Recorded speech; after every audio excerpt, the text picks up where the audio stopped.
நிலையான புகழுக்குரிய தூய்மை மிகு நற்கருணைக்கு எல்லா காலமும் ஆராதனையும் புகழும் மாட்சியும் உண்டாக கடவது. நிலையான புகழுக்குரிய தூய்மை மிகு நற்கருணைக்கு எல்லா காலமும் ஆராதனையும் புகழும் மாட்சியும் உண்டாக கடவது. நிலையான புகழுக்குரிய தூய்மை மிகு நற்கருணைக்கு எல்லா காலமும் ஆராதனையும் புகழும் மாட்சியும் உண்டாக கடவது.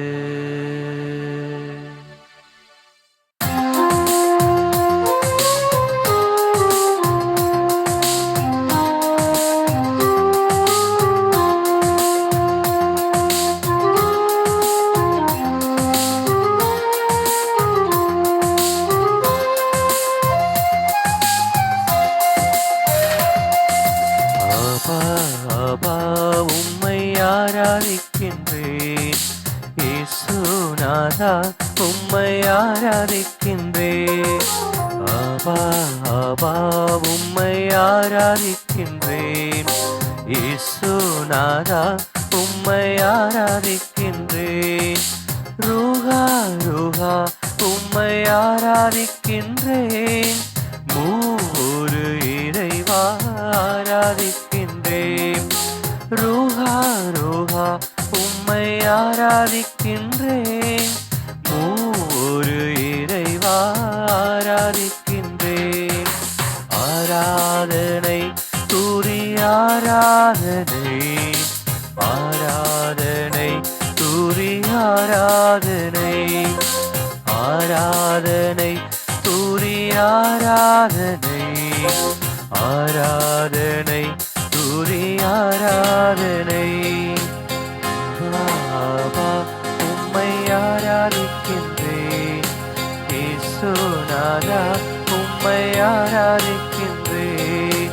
ஆபா உம்மை ஆராதிக்கின்றேன் இயேசுநாதா, உம்மை ஆராதிக்கின்றேன்.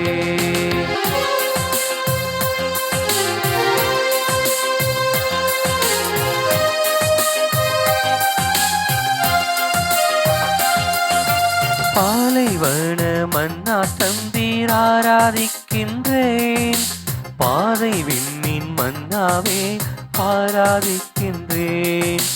பாலைவன மன்னா தந்தீர் ஆராதிக்கின்றேன்.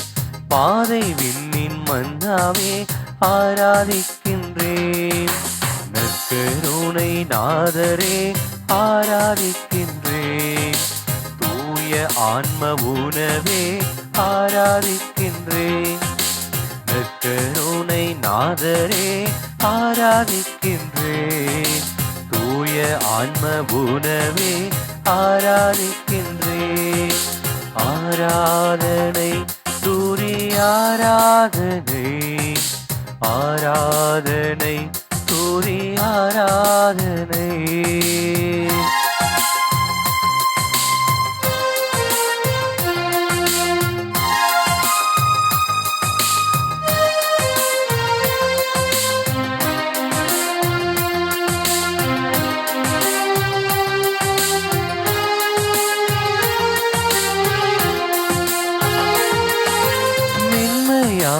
அப்பம் தந்தீர் ஆராதிக்கின்றேன். மெய்யாகவே உம்மை தந்தீர் ஆராதிக்கின்றேன். மென்மையான அப்பம் தந்தீர் ஆராதிக்கின்றேன். மெய்ய மெய்யாகவே உம்மை தந்தீர் ஆராதிக்கின்றேன். நற்கருணை நாதரே ஆராதிக்கின்றேன். தூய ஆன்ம உணவே ஆராதிக்கின்றேன். நற்கருணை நாதரே ஆராதிக்கின்றேன். தூய ஆன்ம உணவே ஆராதிக்கின்றேன். ஆராதனை துதி ஆராதனை, ஆராதனை துதி ஆராதனை, ஆராதனை துதி ஆராதனை, ஆராதனை துதி ஆராதனை. ஆபா ஆபா உம்மை ஆராதிக்கின்றேன். இயேசுநாதா உம்மை ஆராதிக்கின்றேன். ரூஹா ரூஹா உம்மை ஆராதிக்கின்றேன். மூவொரு இறைவா ஆராதிக்கின்றேன். ஆராதனை துதி ஆராதனை, ஆராதனை துதி ஆராதனை.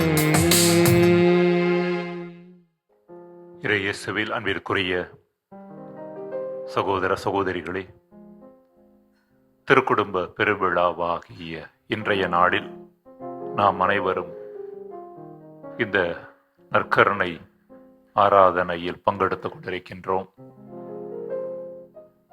நம் ஆண்டவர் இயேசு கிறிஸ்து அன்பின் வடிவாக, ஆற்றலின் ஊற்றாக தன்னையே வெளிப்படுத்துகின்ற நேரம் இந்த நேரம். இந்த அற்புதமான வேளையில் நம் குடும்பங்கள் அனைத்தையும் ஒப்புக் கொடுத்து, நம் எல்லா குடும்பங்களுக்கும் முன்மாதிரியாக இருக்கின்ற திருக்குடும்பத்தை பற்றி தியானித்து, நமது வாழ்வை, நமது குடும்ப வாழ்வை இன்னும் ஆழமான ஒன்றாக, அற்புதமான ஒன்றாக, அர்த்தமுள்ள ஒன்றாக வைத்துக் கொள்வதற்காக இந்த வேளையில் நற்கருணை ஆராதனையில் நாம் இந்த மாதா தொலைக்காட்சி வழியாக பங்கெடுத்துக் கொண்டிருக்கிறோம். நம் ஆண்டவர் இயேசு கிறிஸ்து திருக்குடும்பத்தில் மட்டும் பிரசன்னமாகி இருக்கவில்லை, நம் ஒவ்வொரு குடும்பத்திலும் பிரசன்னமாகி இருக்கின்றார். அன்பின் வடிவில், நற்கருணை பிரசன்ன வடிவில் நம்மோடு உடன் வாழுகின்றார். தமிழ் மரபில் அறம் என்கிற வார்த்தை மிக அற்புதமான வார்த்தை. அறம் என்பது எப்படி வாழ வேண்டுமோ அப்படி வாழ்வது. எனவே இந்த அறத்தை 2 வகைகளில் வாழ முடியும் என்று நம் முன்னோர்கள் சொல்லி வைத்திருக்கிறார்கள். குடும்பத்தில் வாழ முடியும், அதை இல்லறம் என்று சொல்லி இருக்கிறார்கள். துறவரத்தில் வாழக்கூடியவர்களும் அறத்தோடு வாழ முடியும், அதை துறவரம் என்று சொல்லி இருக்கின்றார்கள். வள்ளுவர் குறிப்பிடுகின்ற பொழுது இந்த 2 அறங்களில் மேலானது இல்லறம் என்று சொல்லுகின்றார். இயல்பினான் இல்வாழ்க்கை வாழ்வதன் என்பான், முயல்வாருள் எல்லாம் தலை என்று சொல்லுகின்றார். இந்த குறளுடைய பொருள் என்ன? அறநெறியில் இல்வாழ்க்கை நடத்துபவர் தனது புலன்களையெல்லாம் அடக்கி தவம் செய்யக்கூடிய துறவியரை விட மேலானவர் என்று சொல்லுகின்றார். காரணம், குடும்பம், இல்லறம் என்பது அன்பை உறுதிப்படுத்தக்கூடிய இடம். நிறை குறைகள் இருந்தாலும், ஏற்ற இறக்கங்கள் இருந்தாலும், குறைபாடுகளும் முறைபாடுகளும் இருந்தாலும், அதற்கு மத்தியில் அன்பை வாழ்வாக்கி, மகிழ்வை இனியதாக்கி, நிறைவை நமதாக்குகின்ற இடம்தான் இந்த குடும்பம் என்று சொல்லப்படுகிற தளம். இப்படிப்பட்ட குடும்பத்தில் வருகிற சிக்கல்களை எல்லாம் எவ்வாறு சந்திப்பது என்கிற தெளிவை கற்றுத்தருகின்ற குடும்பம் திருக்குடும்பம். எனவே இந்த வேளையில் இப்படிப்பட்ட ஒரு முன்மாதிரியான குடும்பத்தை இறைவன் நமக்கு கொடுத்திருக்கிறார். திருக்குடும்பத்தில் பொருளாதார வளம் அதிகம் இல்லை, இருந்தாலும் உறவு வளம் அதிகமாக இருந்தது. ஒருவர் மற்றவரை முழுமையாக அன்பு செய்தார்கள். யோசேப்பு தன் மனைவி மரியாவை அன்பு செய்தார், மனைவி தன் கணவரை அன்பு செய்தார், இருவரும் தன் மகன் இயேசுவை அன்பு செய்தனர், இயேசு தன் பெற்றோரை அன்பு செய்தார். இப்படிப்பட்ட ஒரு முக்கோண அன்பு திருக்குடும்பத்தினுடைய அடிநாதமாக இருந்தது. எனவே இந்த அற்புதமான வேளையில், இந்த திருமணி ஆராதனையில் நமது குடும்பங்கள் அனைத்திற்கும் அன்பு ஆதாரமாக இருக்க வேண்டும் என்று மன்றாடுகின்ற வேளையில் இந்த திருக்குடும்பத்தை ஒரு முன்னுதாரணமாக கொடுத்த இறைவனை புகழ்வோம். அவர்தான் தூயவர், அன்பானவர். எனவே இந்த வேளையில் இந்த புகழ்ச்சி பாடலை பாடகர் குழுவோடு இணைந்து பாடி இறைவனை புகழ்வோம்.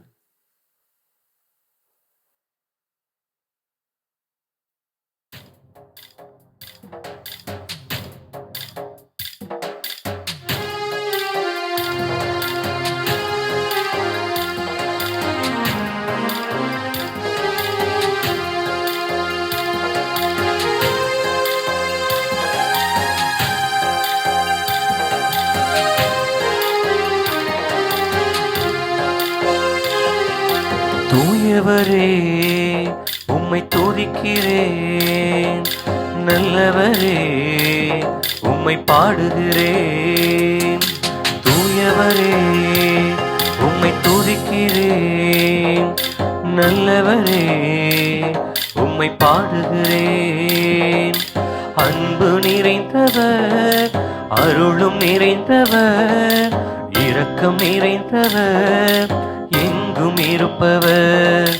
அன்பு நிறைந்தவர், அருளும் நிறைந்தவர், இரக்கம் நிறைந்தவர், எங்கும் இருப்பவர். தூயவரே உம்மை துதிக்கிறேன், நல்லவரே உம்மை பாடுகிறேன்.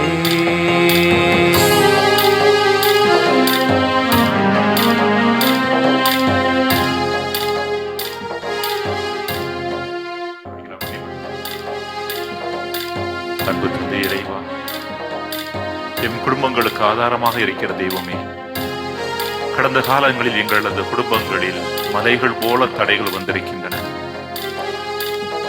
குன்றுகள் போல பிரச்சனைகள் வந்து எங்களை அசைத்து பார்த்திருக்கின்றன. இருந்தாலும் நீர் எங்களோடு இருந்திருக்கிறீர். மலைகள் விலகலாம், குன்றுகள் அசைந்து போகலாம், ஆனால் உமது அன்பு மாறிடாது. எங்களது ஒவ்வொருவரது பெயரையும் உமது கரத்தில் பொறித்து எங்களை காக்கின்ற தெய்வம் நீரல்லவா. எங்களது குடும்பத்தை இதுவரை பல்வேறு வகையான பிரச்சனையில் இருந்து காத்ததற்காக உம்மை போற்றி புகழ்ந்து உம்மை பாடுகின்றோம்.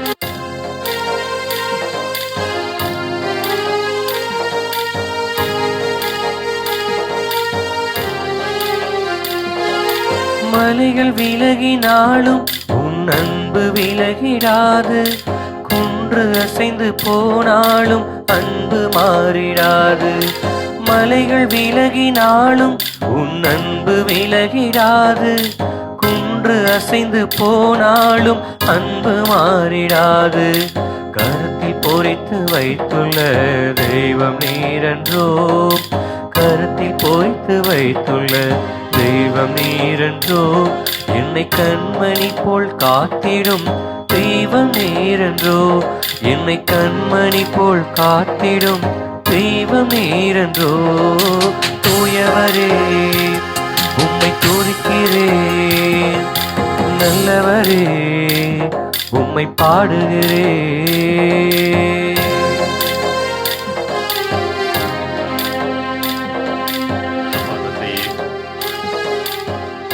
போன்ற பிரச்சனைகள் எங்களது வாழ்வை எரித்திருக்கின்றன. அவ்வப்பொழுது கடலின் நடுவே நாங்கள் நடப்பது போன்ற உணர்வு இருந்திருக்கிறது. எவ்வாறு இஸ்ரேல் மக்கள் எகிப்திலிருந்து வெளியேறிய பொழுது கடலின் நடுவே பயத்தோடு நடந்தார்களோ அதே போல நாங்கள் நடந்திருக்கின்றோம். இருப்பினும் நீர் எங்களை காத்து வழிநடத்தி வந்திருக்கிறீர். தீயின் நடுவே நடக்க வேண்டிய ஒரு சூழல் இருந்தால் கூட நாங்கள் எரிந்து போகாமல் நீர் எங்களை காத்திருக்கிறீர். கடலின் நடுவே நாங்கள் பயணித்தால் கூட மூழ்கி போகாமல் எங்களை நீர் வழி நடத்தி இருக்கிறீர். அற்புதமான தெய்வம் நீர், எங்களை பாதுகாத்து வழி நடத்துகிற தெய்வம் நீர். நாங்கள் அழிந்து விடாமல் இருக்க வேண்டும் என்கிற எண்ணத்தோடு எங்களை இது நாள் வரை பாதுகாத்து வழி நடத்தி வந்ததற்காக நாங்கள் உம்மை புகழ்கின்றோம்.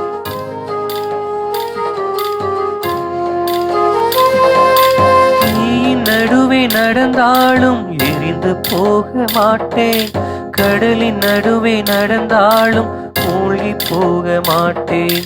தீயின் நடுவே நடந்தாலும் எரிந்து போக மாட்டேன், கடலின் நடுவே நடந்தாலும் மூழ்கி போக மாட்டேன். கரம் கொடுத்து காத்திடும் தெய்வம் நீரென்றோ, கரம் கொடுத்து காத்திடும் தெய்வம் நீரென்றோ, நான் அழிந்திடாமல் காத்திடும் தெய்வம் நீரென்றோ, நான் அழிந்திடாமல் காத்திடும் தெய்வம் நீரென்றோ. தூயவரே உம்மை துதிக்கிறேன், நல்லவரே உம்மை பாடுகிறேன். தூயவரே உம்மை துதிக்கிறேன், நல்லவரே உம்மை பாடுகிறேன். அன்பு நிறைந்தவர், அருளும் நிறைந்தவர், இரக்கம் நிறைந்தவர், எங்கும் இருப்பவர். அன்பு நிறைந்தவர், அருளும் நிறைந்தவர், இரக்கம் நிறைந்தவர், எங்கும் இருப்பவர். தூயவரே உம்மை துதிக்கிறேன், நல்லவரே உம்மை பாடுகிறேன், நல்லவரே உம்மை பாடுகிறேன். அன்புக்குரியவர்களே, மௌனமாக நம் ஆண்டவர் இயேசு கிறிஸ்துவை உற்று நோக்கியவர்களாக நம் குடும்பங்களுக்கு இறைவன் செய்த நன்மைகளையெல்லாம் எண்ணி பார்த்து இறைவனை புகழ்வோம். நம் இறைவன் பேரன்பு மிக்கவர். ஒரு பக்கம் குறைகள் இருக்கலாம், பிரச்சனைகள் இருக்கலாம், ஆனால் இன்னொரு பக்கம் நிறைகள் உண்டு. இறைவனது ஆசீர்வாதங்கள் நமக்கு அளவுக்கு அதிகமாகவே கொடுக்கப்படுகின்றன. துரதிர்ஷ்டவசமாக குறைகளை அதிகமாக பார்க்க தெரிந்த நமக்கு நிறைகளை பார்ப்பதில்லை, நிறைகளை பார்க்க தெரிவதில்லை. எனவே இந்த நேரத்தில் கடந்த ஆண்டுல உங்களது குடும்பத்திற்கு இறைவன் பொழிந்த எல்லா நன்மைகளையும் நினைச்சு பாருங்க. இன்னைக்கு நம்ம குடும்பமா இருக்கிறதே ஒரு பெரிய அற்புதமான காரியம். அதற்காக இறைவனை புகழ்வோம். நாம் எல்லாம் ஒருவர் மற்றவர் மீது அன்பு கொண்டு புரிந்து கொள்ள முயற்சி அடிக்கிறோம். அதற்காக இறைவனை புகழ்வோம். ஒரு நல்ல காரியம் குடும்பத்தில் நடந்திருக்கலாம், வீடு கட்டி இருக்கலாம், திருமணம் நடந்திருக்கலாம், பிள்ளைகளுக்கு ஒரு கல்வியை கொடுப்பதற்கான வாய்ப்பு கிடைத்திருக்கலாம், வேலை கிடைத்திருக்கலாம். இவற்றையெல்லாம் எண்ணி பார்த்து இந்த வேளையில் இறைவனை புகழ்வோம். மனதிற்குள்ளாக நமது உள்ளத்தை எழுப்பி இறைவனை புகழ்வோம்.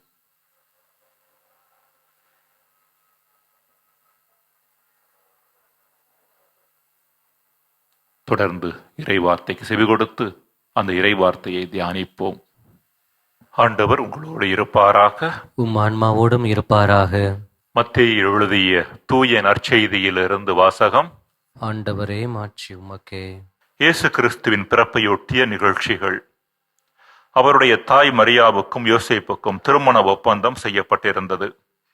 அவர்கள் கூடி வாழும் முன் மரியா கருவுற்றிருந்தது தெரிய வந்தது. அவர் தூய ஆவியால் கருவுற்றிருந்தார். அவர் கணவர் யோசேப்பு நேர்மையாளர். அவர் மரியாவை இகழ்ச்சிக்கு உள்ளாக்க விரும்பாமல் மறைவாக விலக்கிவிட திட்டமிட்டார். அவர் இவ்வாறு சிந்தித்துக் கொண்டிருக்கும் போது ஆண்டவரின் தூதர் அவருக்கு கனவில் தோன்றி, யோசேப்பே, தாவீதின் மகனே, உம் மனைவி மரியாவை ஏற்றுக்கொள்ள அஞ்ச வேண்டாம். ஏனெனில் அவர் கருவுற்றிருப்பது தூய ஆவியால் தான். அவர் ஒரு மகனை பெற்றெடுப்பார். அவருக்கு இயேசு என பெயரிடுவீர். ஏனெனில் அவர் தம் மக்களை அவர்களுடைய பாவங்களிலிருந்து மீட்பார் என்றார். இதோ கன்னி கருவுற்று ஓர் ஆண்மகவை பெற்றெடுப்பார். அக்குழந்தைக்கு இம்மானுவேல் என பெயரிடுவர் என்று இறைவாக்கினர் வாயிலாக ஆண்டவர் உரைத்தது நிறைவேறவே இவை யாவும் நிகழ்ந்தன. இம்மானுவேல் என்றால் கடவுள் நம்முடன் இருக்கிறார் என்பது பொருள். யோசேப்பு தூக்கத்திலிருந்து விழித்து எழுந்து ஆண்டவரின் தூதர் தமக்கு பணித்தவாறே தம் மனைவியை ஏற்றுக்கொண்டார். ஆண்டவரின் அருள்வாக்கு. கிறிஸ்துவே உமக்கு புகழ். அன்புக்குரிய சகோதர சகோதரிகளே, ஒரு அறிஞர் சொல்லுவார், குடும்பங்கள் தான் சமூகத்தின் அச்சாணி. எங்கு குடும்பங்கள் சிதைவுறுகின்றனவோ அங்கு சமூகம் சிதைவுறும். சமூகம் சிதைவுற்றால் நாடு சிதைவுறும். நாடு சிதைவுற்றால் உலகமே சிதைவுறும். எனவே இந்த நாளில் இந்த உலகினுடைய அச்சாணியாக இருக்கின்ற ஒன்றை நினைத்து பார்த்து சிந்திக்க நாம் அழைக்கப்படுகின்றோம். புனித யோசேப்பு, அன்னை கன்னிமரியா மற்றும் நம் ஆண்டவர் இயேசு கிறிஸ்து இவர்களை உள்ளடக்கிய அந்த திருக்குடும்பம் பிரச்சனைகளை சந்தித்தது, போராட்டங்களை சந்தித்தது, மேடு பள்ளங்களை சந்தித்தது. இதற்கு மத்தியிலும் மகிழ்ச்சியாக வாழ்ந்தது, இதற்கு மத்தியிலும் நிறைவாக வாழ்ந்தது. அது எவ்வாறு திருக்குடும்பத்திற்கு சாத்தியமானது என்று சிந்தித்து பார்க்க இன்றைய நாளில் நாம் அழைக்கப்படுகிறோம். காரணம், நமது குடும்பங்களிலும் பிரச்சனைகள் உண்டு. பொருளாதார பிரச்சனைகள் உண்டு, உறவு பிரச்சனைகள் உண்டு, நோய் பிரச்சனைகள் உண்டு, புரிந்து கொள்ளாமைகள் போன்ற பல்வேறு வகையான பிரச்சனைகள் உண்டு. ஒரு குடும்பத்தில் கணவன் மனைவிக்கிடையே சண்டை நடந்து கொண்டிருந்தது. உடனே கணவர் மனைவியை பார்த்து கோபத்துல, நான் உன்னைய கல்யாணம் பண்ணதுக்கு பதிலா கழுதையை கல்யாணம் பண்ணி இருக்கலாம் அப்படின்னாராம். உடனே மனைவி, பாருங்க, உங்களுக்கு அந்த பாக்கியம் கிடைக்கல, ஆனா எனக்கு அந்த பாக்கியம் கிடைச்சிருக்கு என்று கிண்டலாக சொன்னாராம். இந்த மாதிரி கிண்டல்கள் சில நேரங்களில் நாம் நகைச்சுவையாக எடுத்துக்கொள்ளலாம், சில வேளைகளில் காயப்படுவது போலவும் இருக்கலாம். இருந்தாலும் இப்படிப்பட்ட பிரச்சனைகளுக்கு நடுவில் நாம் எவ்வாறு நமது குடும்ப வாழ்வை அமைத்துக் கொள்வது என்கிற தெளிவை, முன்மாதிரியை திருக்குடும்பம் நமக்கு கற்றுத்தருகிறது. இந்த திருக்குடும்பம் கற்றுத்தருகிற ஒரே ஒரு பாடத்தை தான் இன்னைக்கு நாம இந்த திருமணி ஆராதனை சிந்திச்சு கடவுள்கிட்ட அந்த வரத்தை கேட்க போகிறோம். என்ன வரம் அது? சென்ற நூற்றாண்டுல கார்ல் யூங் என்ற ஒரு உளவியலாளர் வாழ்ந்து வந்தார். அவர் ஒரு முறை அமெரிக்காவில் உள்ள செவ்விந்தியர்கள் தலைவர் ஒச்சியோவா அப்படிங்கிறவரை பார்ப்பதற்கான ஒரு வாய்ப்பு கிடைத்தது. அப்புறம் அவர் உரையாடி கொண்டிருந்தார். இந்த கார்ல் யூங் ஒரு வெள்ளை இனத்தவர், அவர் ஒரு செவ்விந்தியர், பழங்குடி இனத்தவர்கள் என்று சொல்கிறோமே, ட்ரைபல்ஸ் என்று சொல்கிறோமே, அந்த பழங்குடி இன தலைவர், ரெட் இந்தியன்ஸ் என்று சொல்லுவார்கள். அப்ப அவர்கிட்ட பேசிக்கொண்டிருந்த பொழுது பழங்குடியின தலைவர் ஒச்சியோவா இருக்கிறாரே, அவர் சொன்னாராம், இந்த வெள்ளக்காரவங்களாம் பைத்தியக்காரங்க அப்படின்னாராம். இது இந்த கார்ல் யூங்குக்கு கொஞ்சம் ஆச்சரியத்தை கொடுத்தது. வெள்ளை இனத்தவர்கள் பைத்தியக்காரர்களா, எதை வச்சு சொல்றீங்க அப்படின்னு கேட்டப்ப அந்த ஒச்சியோவா சொன்னாராம், அவங்களாம் மூளையை வச்சு சிந்திக்கிறாங்க அப்படின்னாராம். இதை கேட்ட உடனே கார்ல் யூங் என்ற இந்த உளவியலாளருக்கு ரொம்ப ஆச்சரியமாயிருச்சு. மூளையை வச்சு சிந்திக்கிறது பைத்தியக்காரத்தனமா? நீங்க சொல்றது ஒண்ணும் புரியலையே, மூளை கொடுக்கப்பட்டிருப்பதே சிந்திப்பதற்கு தானே, அப்ப நீங்க எல்லாம் எதை வச்சு சிந்திக்கிறீங்க என்று கேட்ட பொழுது அவர் சொன்னாராம், நாங்களாம் எங்களது இதயத்தை வைத்து சிந்திக்கிறோம் அப்படின்னாராம். குடும்பங்கள்ல பல பிரச்சனைகளுக்கு முக்கிய காரணம் இந்த மூளையை வைத்து எல்லாவற்றையும் அணுகுவது. கடவுள் நம் ஒவ்வொருவருக்குமே 2 மிக முக்கியமான உறுப்புகளை கொடுத்துள்ளார். ஒன்று மூளை, மனம் என்று சொல்லுகிறோம், இன்னொன்று இதயம். இந்த 2ம் வேறு வேறு தன்மைகளை கொண்டது. மூளை என்பது சிந்திப்பதற்கான இடம், ஒரு பிரச்சனையை ஆராய்வதற்கான இடம், ஆராய்ச்சி, சிந்திப்பது, ஆங்கிலத்தில் சொல்ல வேண்டும் என்றால் அனலைஸ் செய்வது, திங்கிங், ரேஷனாலிட்டி என்ற பல்வேறு தன்மைகள் மூளையோடு தொடர்புடையது. இந்த இதயம் என்பது உறவுகளுடைய இருப்பிடம். இப்ப என்னன்னா, இந்த 2 தன்மைகளையும் இணைத்து கொண்டு செல்ல வேண்டும். அதான் ரொம்ப முக்கியமானது, நாம் சிந்திக்க வேண்டிய காரியம். திருக்குடும்பத்தை தான் பார்க்கிறோம். இதயத்தால் திருக்குடும்பம் சிந்தித்தது, மூளையால் உணர்ந்தது. நான் சொல்றது கொஞ்சம் கடினமான காரியம். காரணம் என்னவென்றால், மூளையால சிந்திக்கிறோம், இதயத்தால உணர்கிறோம். மூளையால் சிந்தித்து விட்டு இதயத்தால் உணர்கிற பொழுது இந்த 2ம் இணையவில்லை என்றால் பிரச்சனை ஆகிவிடும். சிந்தனை இல்லாமல் வெறுமனை இதயம் மட்டும் செயல்பட்டது என்றால் அங்க என்ன நடக்கும்? உணர்ச்சிகள் தான் அதிகமா இருக்கும். இதுக்கு பதிலா உணர்வுகள் இல்லாமல், இது இதயம் இல்லாமல் வெறுமனே மூளையை வைத்து சிந்தித்து மட்டும் கொண்டிருந்தோம் என்றால் நமது சிந்தனை வரட்டுத்தனமான சிந்தனையாக இருக்கும். அதுல ஒரு உணர்வு இருக்காது, அன்பு இருக்காது, ஈடுபாடு இருக்காது, பரிவு இருக்காது, கனிவு இருக்காது, பிறர் நலம் இருக்காது, மற்றவர்கள் மீது கொள்ளக்கூடிய அக்கறை இருக்காது. வழக்கமாக ஆண்களை மூளையை மையப்படுத்தியவர்களாகவும் பெண்களை இதயத்தை மையப்படுத்தியவர்களாகவும் நாம் குறிப்பிடுவது உண்டு. காரணம், அதிகமாக ஆண்களுடைய அணுகுமுறையில் சிந்தனை இருக்கும், பெண்களுடைய அணுகுமுறையில் உணர்ச்சி இருக்கும். இதற்கு நிச்சயமாக விதிவிலக்குகள் உண்டு. இன்னும் சொல்ல போனால், அன்பிற்குரியவர்களே, நமது ஒட்டுமொத்த உடம்புல 2 மண்டலங்கள் உண்டு. ஒன்று நரம்பு மண்டலம், இன்னும் ஒன்று இரத்த ஓட்ட மண்டலம். ஆங்கிலத்தில் சொல்லுவார்கள் நர்வஸ் சிஸ்டம், இன்னொன்று கார்டியோ வாஸ்குலர் சிஸ்டம். இந்த ரெண்டும் சேர்ந்ததுதான் இந்த உடல் என்று சொல்லப்படுவது. நரம்பு மண்டலமானது மூளையை மையப்படுத்தியது, இரத்த ஓட்ட மண்டலமானது இதயத்தை மையப்படுத்தியது. இந்த 2 மண்டலத்திலையும் பிரச்சனை வந்துச்சுன்னா, அதாவது ஏதாவது ஒரு மண்டலத்துல பிரச்சனை வந்தாலும் உடம்பு ஒழுங்கா செயல்படாது. சின்ன உதாரணம், நமது இரத்த ஓட்ட மண்டலம், இதயத்தை மையப்படுத்திய இரத்த ஓட்ட மண்டலம் நல்லா செயல்படுதுன்னா உயிரோடு இருப்போம். இப்போ மூளை செயல்படலைன்னா என்ன ஆகும்? இதுதான் கோமா ஸ்டேஜ் அப்படிங்கிறோம். ஆக மூளை செயல்படுகின்ற பொழுது மட்டுமே ஒரு மனிதர் நன்றாக இருக்கிறார் என்று அர்த்தம். இதுக்கு பதிலாக இந்த இரத்த ஓட்ட மண்டலம் செயல்படவில்லை, மூளை செயல்படுகிறது என்றால் அதைத்தான் சாவு என்று சொல்கிறோம். காரணம், இரத்த ஓட்ட மண்டலம் நடைபெறாமல் மூளை செயல்பட முடியாது. அப்போ ஒரு உடம்பு நல்லா இருக்கிறதுக்கு கூட இந்த மூளையும் செயல்பட வேண்டி இருக்கிறது, இதயமும் செயல்பட வேண்டி இருக்கிறது. அப்படின்னா குடும்பம் நல்லா இருக்கிறதுக்கும் இந்த 2 செயல்படணும். மூளை என்று சொல்லப்படுகிற இந்த மனமானது, மூளைக்கும் மனதிற்கும் தொடர்பு உண்டு. 2 வேறு வேறு ஆனால் தொடர்பு உண்டு. இந்த மனதினுடைய செயல்பாடு மூளையை அடிப்படையாக கொண்டது.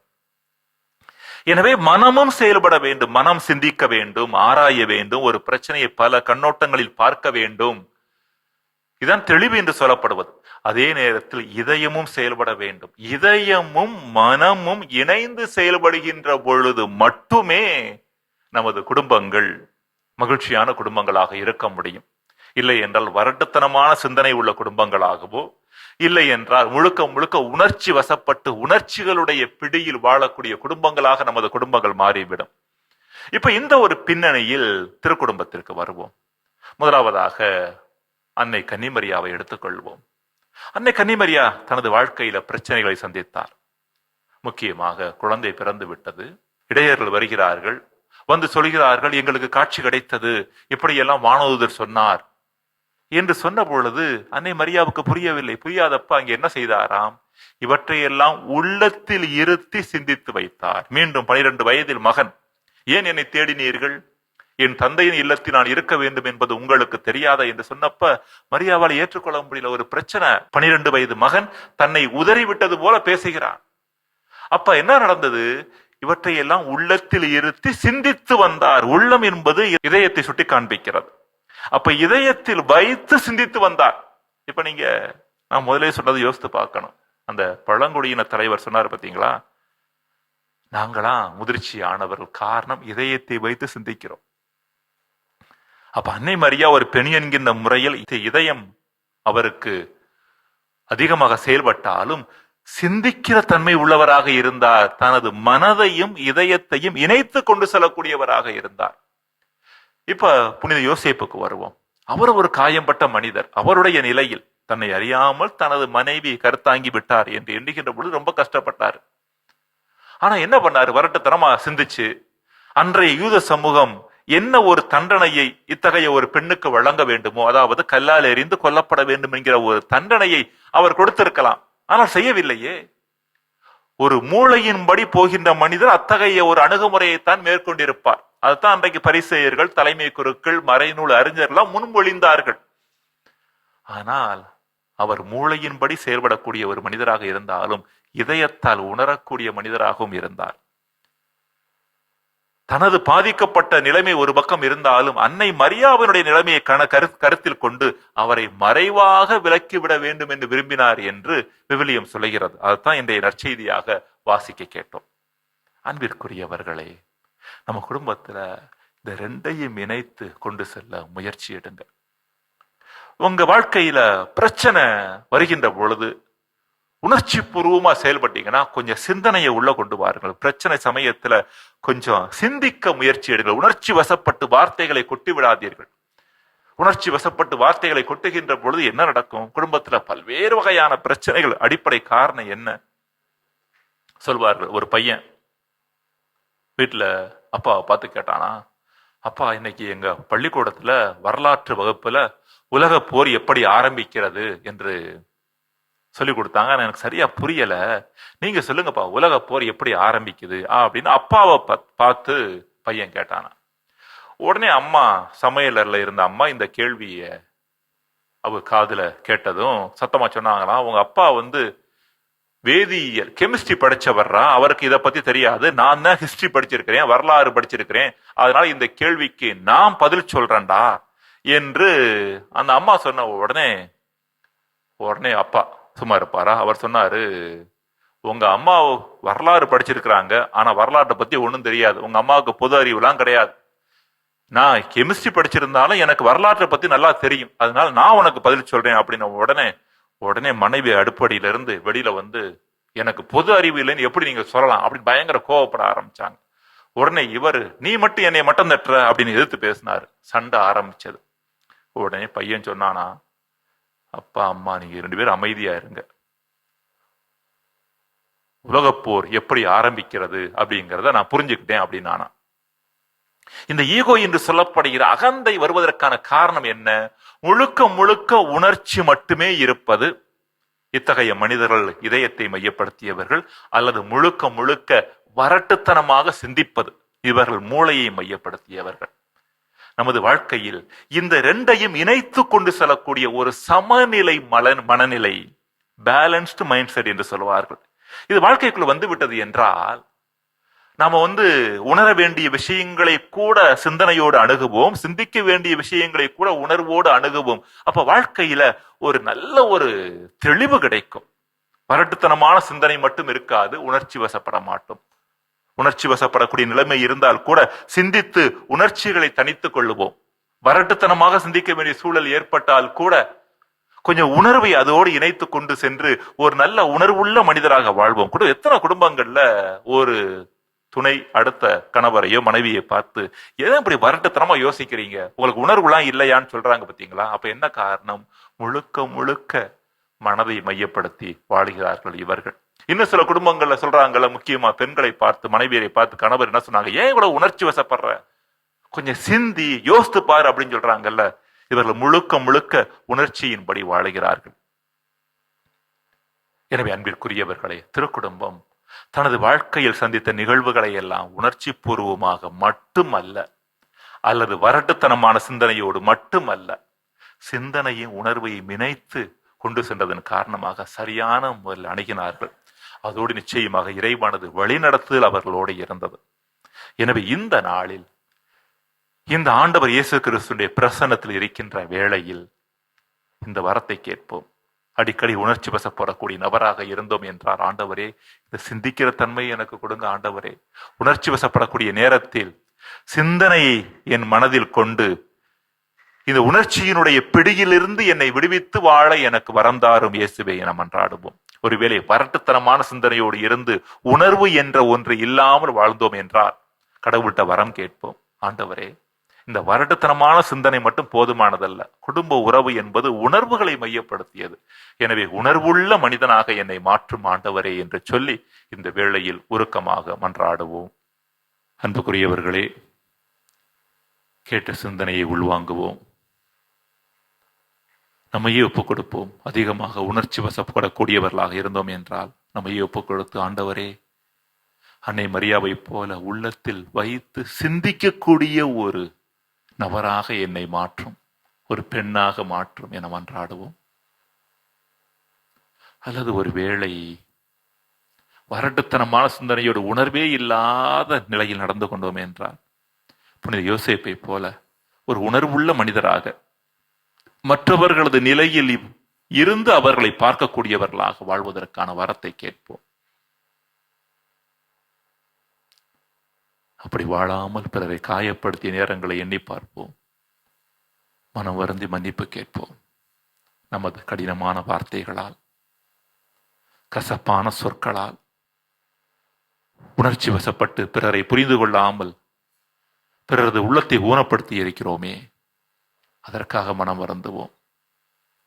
வரட்டுத்தனமான சிந்தனையால் பிறரது உணர்வுகளை புரிந்து கொள்ளாமல் அவர்களது உள்ளத்தை உருக்குலைத்திருக்கிறோமே, அதற்காக மனம் வருந்துவோம். இந்த பாடல் வழியாக நம் பாவங்களை எல்லாம் அறிக்கையிட்டு இறைவனது பாவ மன்னிப்பை பெற முயற்சி எடுப்போம்.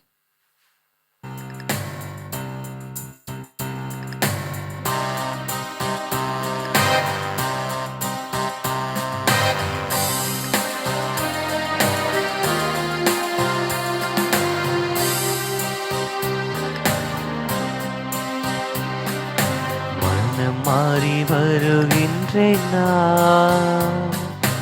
எந்தன் வாழ்வை மாற்றும் இயேசுவே, மனம் மாறி வருகின்றேன் நான். எந்தன் வாழ்வை மாற்றும் இயேசுவே.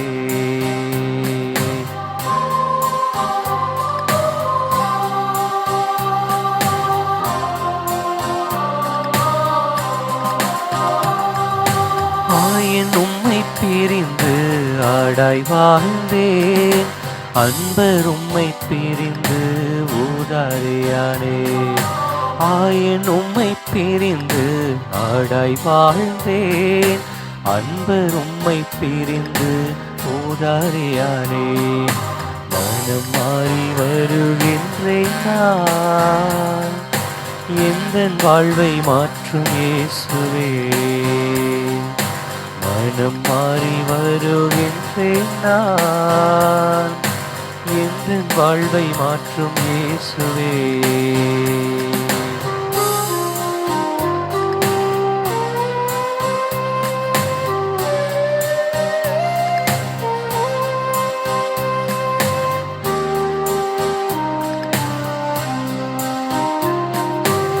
இறை வார்த்தை நம்பாத காரணத்தாலே இல்லத்திலே குழப்பங்கள் உருவாக்கினேன்.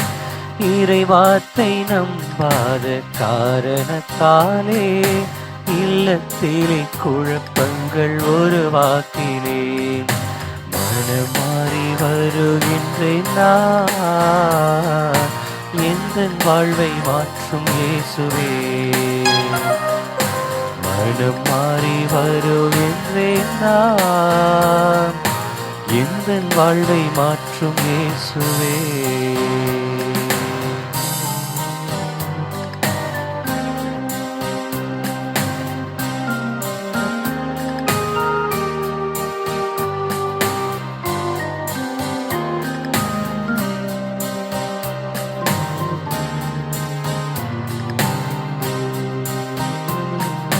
கூடி வேறி பொருள் வேறி தீமைகளாலே குடும்பங்கள் சீர்குலைய காரணமானே.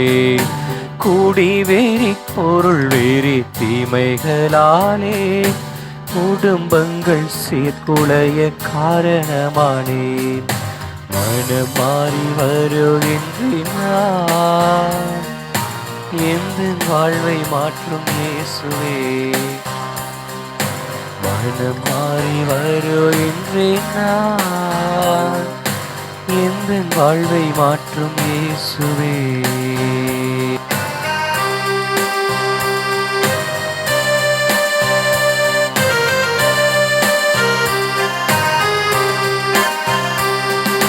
சந்தேகம் வெறுப்பென்னும் தீமைகளாலே சந்தோஷ வாழ்க்கைதனை இழந்து விட்டேன்.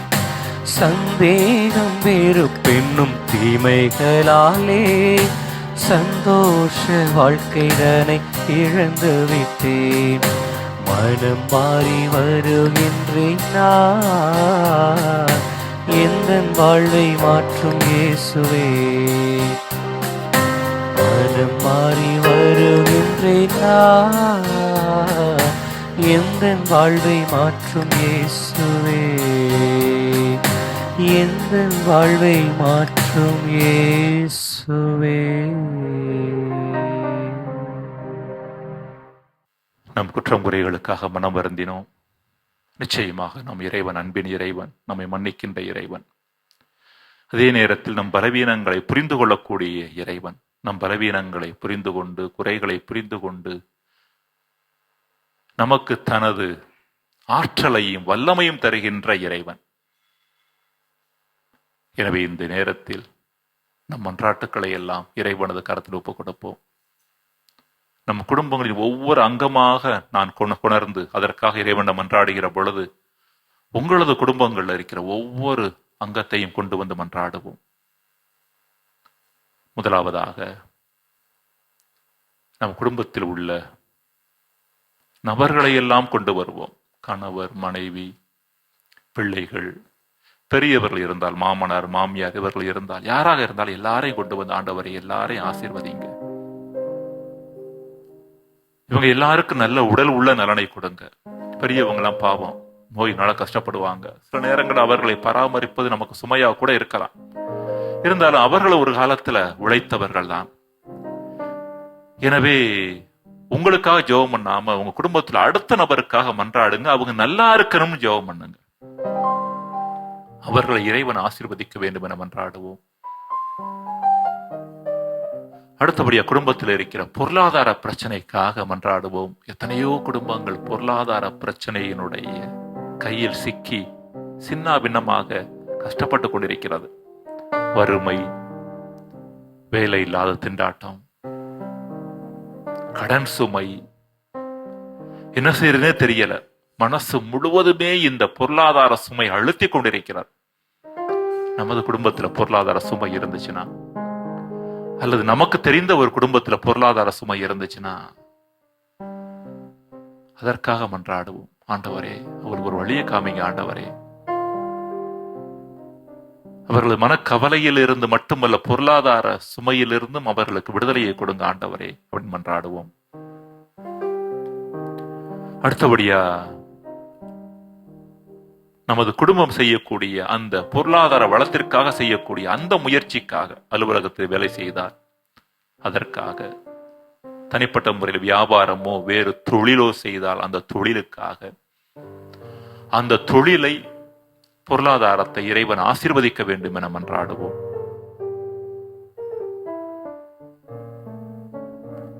தொடர்ந்து நமது பிள்ளைகளுக்காக மன்றாடுவோம். டீனேஜ் என்று சொல்லப்படுகிற 10 பருவத்து குழந்தைகளை வைத்துக் கொண்டு ரொம்ப கஷ்டப்படுறோம். சில நேரங்களை எப்படி கையாளுறதுன்னு தெரியல. அல்லது குழந்தைகளாக இருந்தார்கள் என்றால் அவர்களை சரியாக வளர்க்கிறோமா இல்லையா என்கிற குழப்பத்தோடையே வளர்க்கிறோம். அன்னை மரியாவுக்கு அந்த குழப்பம் இருந்தது. மகன் சொன்ன பொழுது, என்னை ஏன் தேடினீர்கள் என்று சொன்ன பொழுது குழப்பம் அடைந்திருப்பார். என் மகனை இப்படி ஏன் வளர்த்தேன் என்று கூட கேட்டிருக்க வாய்ப்பு இருக்கிறது. யாரும் ரொம்ப தெளிவாலாம் குழந்தைகளை வளர்க்க முடியாது. இருந்தாலும் நமது குழந்தைகளை சரியான முறையில் வளர்க்க இறை ஞானத்திற்காக இந்த வேளையில் உருக்கமாக மன்றாடுவோம். இறை ஞானம் நமக்கு கொடுக்கப்பட வேண்டும். பிள்ளைகள் பெற்றோர்களை புரிந்து கொள்ள வேண்டும், பெற்றோர்கள் பிள்ளைகளை புரிந்து கொள்ள வேண்டும் என்று மன்றாடுவோம். குடும்பத்தில் வேலை தேடக்கூடியவர்கள் இருந்தால் அவர்களுக்காக மன்றாடுவோம். திருமண முயற்சிகள் நடைபெற்றுக் கொண்டிருந்தது என்றால் அதற்காக மன்றாடுவோம். எல்லாத்துக்கும் மேலா உறவுக்காக மன்றாடுவோம். நாம் இருக்கிற இடம் ஒரு விடுதி அல்ல, ஹாஸ்டல் கிடையாது. அது குடும்பம், ஃபேமிலி. ஒரு விடுதியிலையும் மனிதர்கள் சேர்ந்துதான் இருக்கிறார்கள், ஆனால் அங்கு அன்பு கிடையாது. நாம் இருக்கிற இடத்துல சேர்ந்து வாழுகிற பொழுது அன்பு இருந்தால் மட்டுமே அது குடும்பம். இந்த அன்பினுடைய 2 பரிமாணங்களைத்தான் இன்றைய மறையுரையில கேட்டோம்.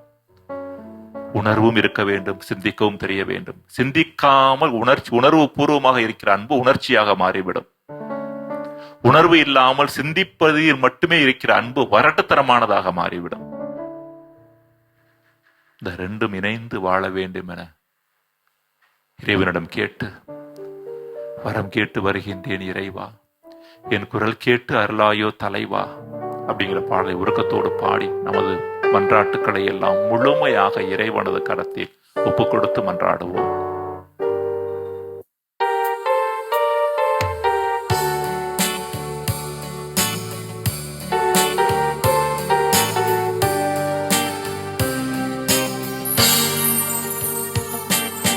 வரம் கேட்டு வருகின்றேன் இறைவா, என் குரல் கேட்டு அருளாயோ தலைவா. வரம் கேட்டு வருகின்றேன் இறைவா, என் குரல் கேட்டு அருளாயோ தலைவா.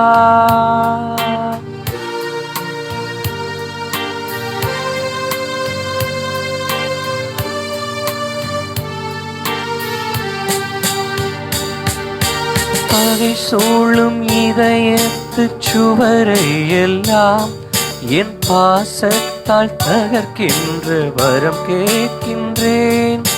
பகை சூழும் இதயத்து சுவரை எல்லாம் என் பாசத்தால் தகர்க்கின்ற வரம் கேட்கின்றேன். புகை சூழ்ந்து இருள் வாழும் மனதில் எல்லாம், புகை சூழ்ந்து இருள் வாழும் மனதில் எல்லாம், உன் பெயர் சொல்லி ஒளியேற்ற உனை கேட்கின்றேன். வரம் கேட்டு வருகின்றேன் இறைவா, என் குரல் கேட்டு அருளாயோ தலைவா.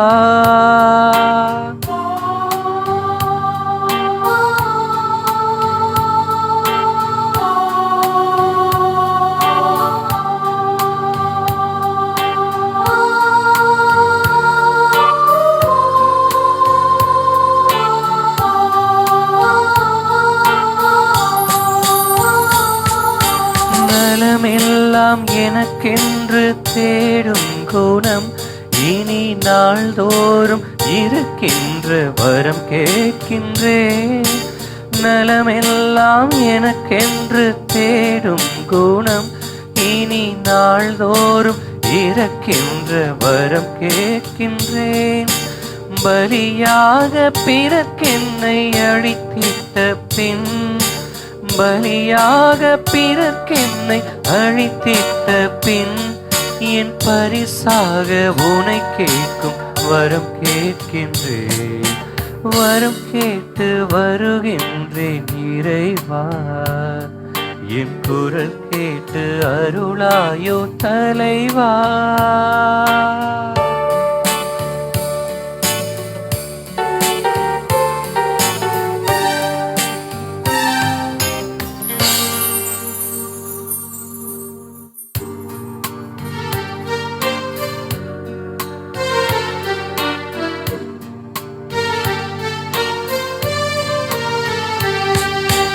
எளியோத்தம் விழி பேசும் துயரில் எல்லாம், என் இதயத்தை பிளக்கட்டும் என கேட்கின்றேன். எளியோத்தம் விழி பேசும் துயரம் எல்லாம், என் இதயத்தை பிளக்கட்டும் என கேட்கின்றேன். ஒளியில்லா இல்லங்கள் இதயங்களில், ஒளியில்லா இல்லங்கள் இதயங்களில், நல் ஒளியேற்றும் விளக்காக வரம் கேட்கின்றேன். வரம் கேட்டு வருகின்றேன் இறைவா, என் குரல் கேட்டு அருளாயோ தலைவா.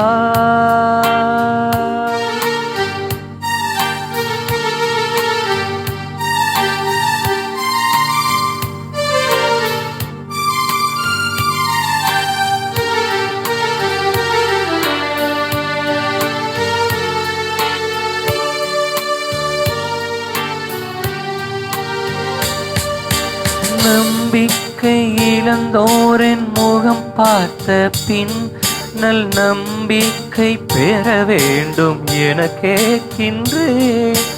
நம்பிக்கை இழந்தோரின் முகம் பார்த்த பின், நல் நம்பிக்கை பெற வேண்டும் என கேட்கின்றேன்.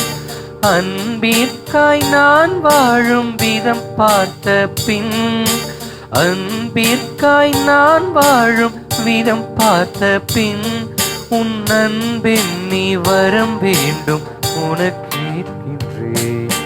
வரம் கேட்டு வருகின்றேன் இறைவா, என் அருள் கேட்டு அருளாயோ தலைவா.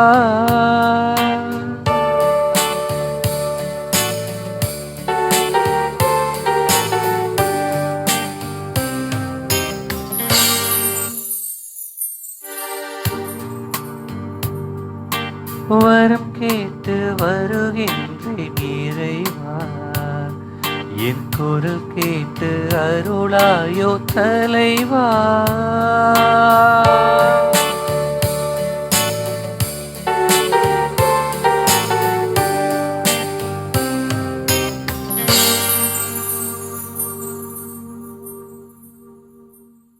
அன்புக்குரியவர்களே, இவ்வளவு நேரம் திருக்குடும்பத்தை முன்மாதிரியாக கொண்டு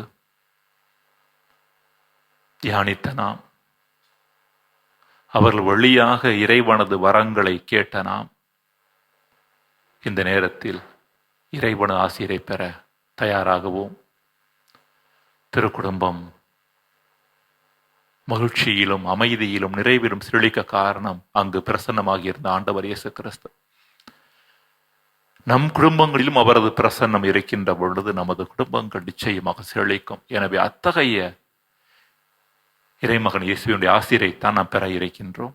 எனவே அனைவரும் முழந்தால் படியிட்டு மாண்புயர் கீதம் பாடி இறைவனை புகழ்ந்து தொடர்ந்து அவரது ஆசிரை நாம் பெற்றுக்கொள்ளுவோம்.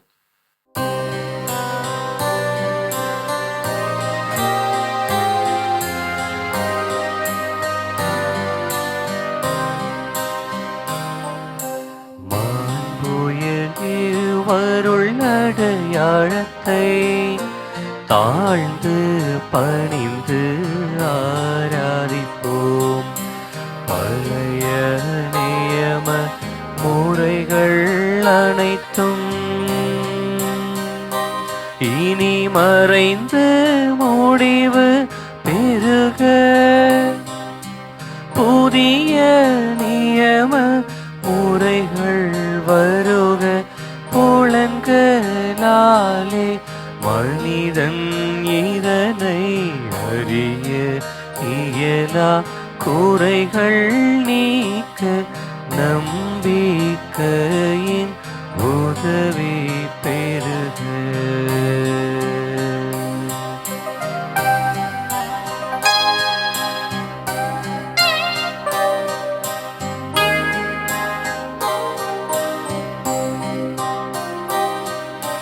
தந்தை அவர்க்கும் மகனவர்க்கும் புகழ்ச்சியோடு வெற்றியாகும். மீட்பின் பெருமை மாட்சிமையோடு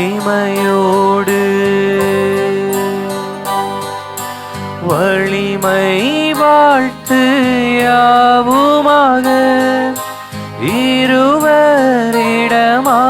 வருகின்றவராம் தூய ஆவி ஆனவர்க்கும் அளவில்லாத சம புகழ்ச்சி என்றுமே உண்டாகுக. ஆமென்.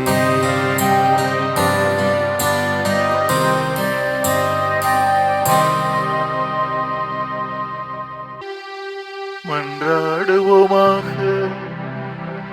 இறைவா, இந்த வியப்புக்குரிய அருளடையாளத்திலே உம்முடைய திருப்பாடுகளின் நினைவை எங்களுக்கு விட்டு சென்றி உமது திருவிரல் திருரத்தம் இவற்றின் மறைபொருளை வணங்கும் நாங்கள் உம்முடைய மீட்பின் பலனை இடைவிடாமல் அனுபவிக்க அருள் புரியும்.